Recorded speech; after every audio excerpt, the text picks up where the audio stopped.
Bang, sejauh mana dah persiapan daripada partai lokal PNA sendiri untuk menjelang pemilu 2014 ini?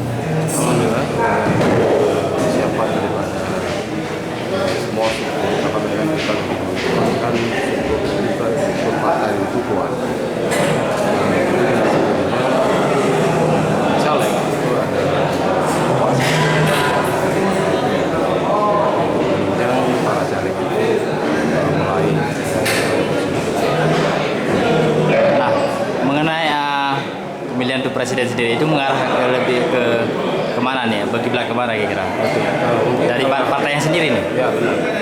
Masalah presiden kita akan lihat hasil daripada kemenangan legislatif 2014. Cuman insya Allah kita juga akan melihat tokoh-tokoh kita yang ada di pusat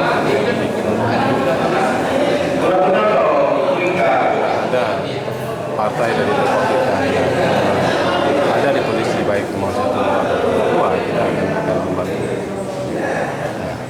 Nah, pembekalan caleg PNA sendiri di daerah sejauh mana? Kalau pembekalan daripada caleg ini termasuk tahap pengukuhan struktur dan juga menyusun strategi pemenangan para caleg. Ya, insya Allah kalau ukur daripada kursi yang akan kami dapat itu sekitar 12 dari evaluasi strategi yang kami lakukan. Targetnya berapa kursi per kabupaten? Per kabupaten kita menargetkan daripada perubahan yang perlu dibawa terhadap daerah tersebut.